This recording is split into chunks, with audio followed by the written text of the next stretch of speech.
Let me start by asking this question.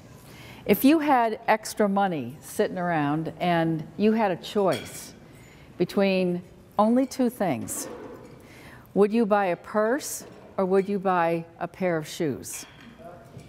Okay, now let me see a show of hands now. Who would be interested in the shoes? Wow. Okay. All right, and the purses? Purse people? Okay, just a few. All right. Now, if the shoe people. Let me ask that question first. Would you buy the shoes because you need them or because you want them? Want them. Okay. Okay. Okay. Tom, I'm not asking you this question. He didn't hear me. Okay, so you want them, and it's an impulse thing, and you say, you see them, I love them, I want to buy them. Let me ask the purse people. Would you buy a purse because the purse was something that matched something you already had, or just because you like the color? Like the color. You like the color? Yeah, all right. Now, are there people in this room who only buy black? Only buy black, okay. All right. The point I'm making of all this is that all of us will, during the course of our lives, we will buy purses and we will buy shoes. But we buy them for a lot of different reasons. And what's running the show that you don't even know about are the stories you made up about buying purses and buying shoes. So if your mother, let's say, was your role model, and every time she went to buy a pair of shoes, it was because she needed them, and they were the kind of shoes that you wanted to buy them because they were like, I don't want to call them the old lady shoes, but you know, they were functional and they were going to last. And if that's what you grew up with, then that's what you would probably gravitate towards when you go to buy shoes. If you wanted to buy a purse, you sometimes have to look and say, well, am I a person who buys a winter purse and a summer purse, and at a certain date that you artificially have created, then you switch them. Or maybe you have some that you put them together and you can pull them, three things out of one purse and put them in a new purse, and you're good to go every morning. And every morning you make that decision. That's probably because your mother did the same thing. So I'm just curious to know, are those observations accurate? Do most of you do that? Yes, because it's basically what you saw. And the thing is that a lot of times we don't even realize that those things are running the show. And so we make decisions because they're buried deep inside of our heads. So what's this got to do with anything that has to do with money? I say the reason is because we don't really think about money. We react to money the way we were taught. So if we think about it, this is the way it generally worked. Now I'm talking about the Ozzie and Harriet world that I grew up in, where my father was the breadwinner, not the primary breadwinner as the term comes now. There was no primary and secondary, it was just the breadwinner. And every Friday, or every other Friday, depending how it was, Dad got a check. He went to the bank, he cashed the check. Some part of it he put in his pocket, some part of it he brought home, and some part stayed in the checking account for my mom to make out the bills. That's just the way it was. There was no question about it. All of her friends did exactly the same thing. And my dad's money was his money, no question.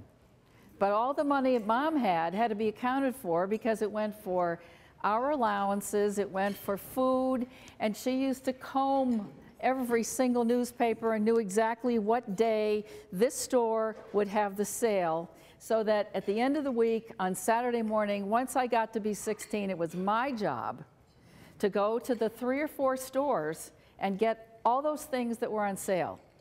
And I once remember saying to her, Mom, how much gas am I spending between all these different stores? And doesn't it make sense for 3 cents more? No, no, no, because they're on sale. They're on sale.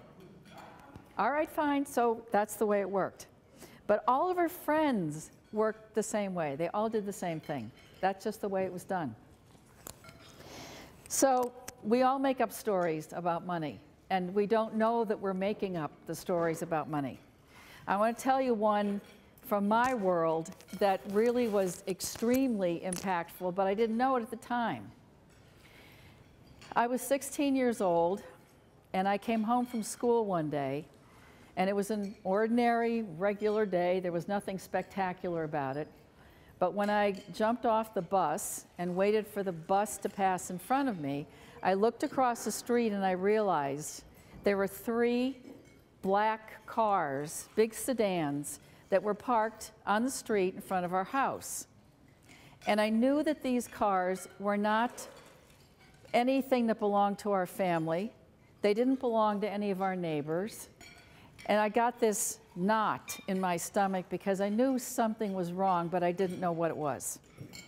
So on autopilot, I somehow crossed the street and got over to the sidewalk and started walking towards the house.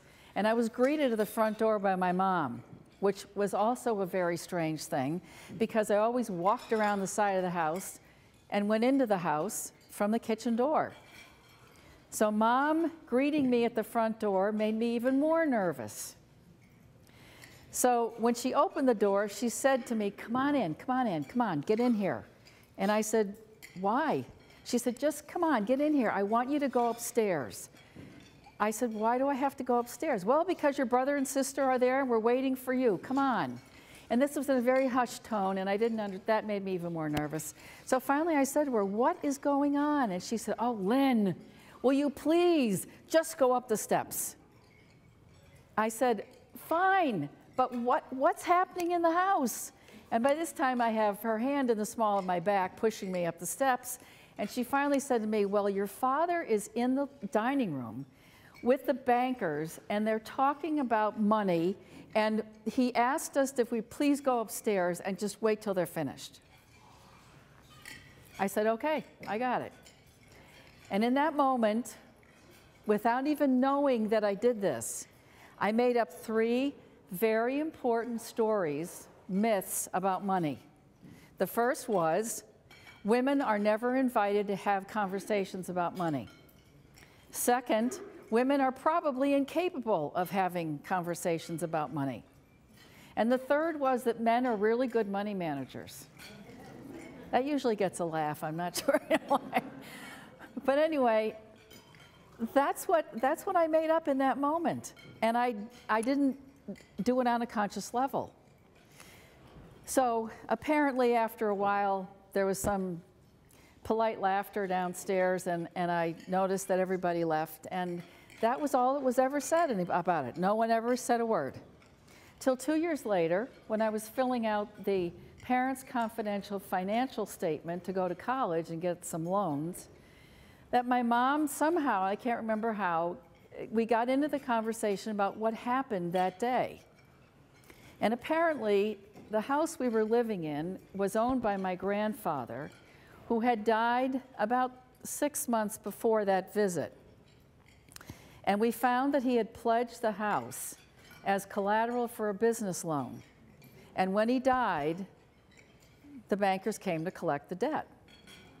Well, my parents didn't have the money to give them, so what happened was they were able to refinance that loan, and we stayed in the house.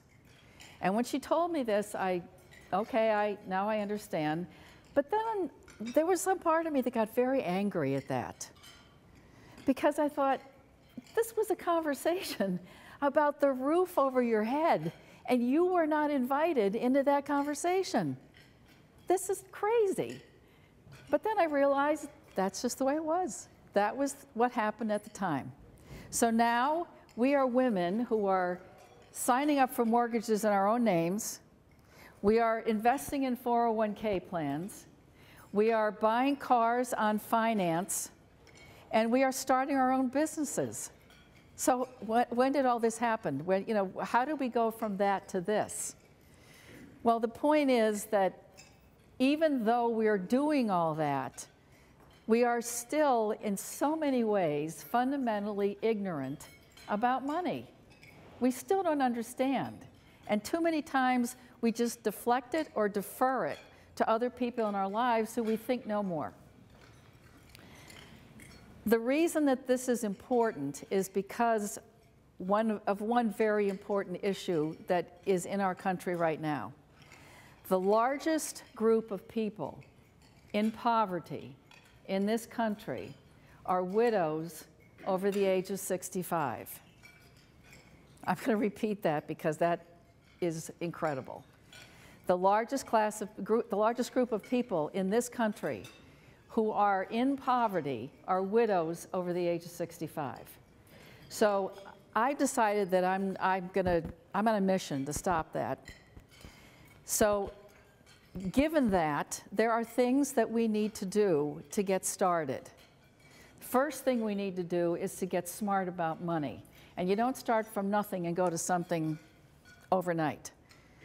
So the first thing I would suggest is that you consider a place online called LearnVest.com. That's LearnVest. LearnVest.com is a site that was created by a woman who's in her 30s because she wanted other women to be educated on the basics of personal finance.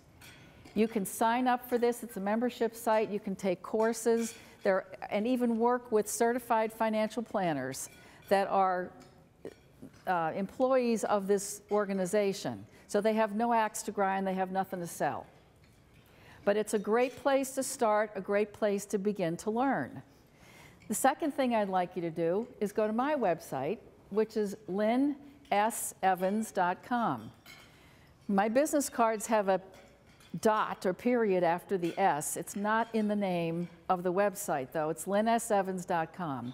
And I want you to sign up for the newsletter, because the newsletter that I write is designed specifically for women to give you information about finances, things you need to know.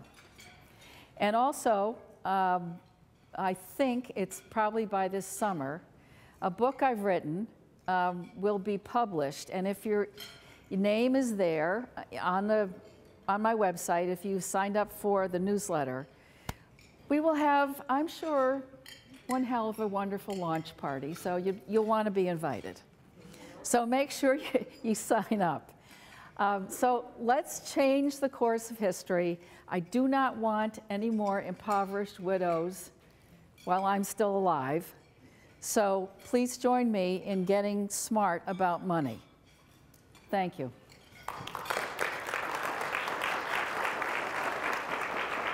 Thank you.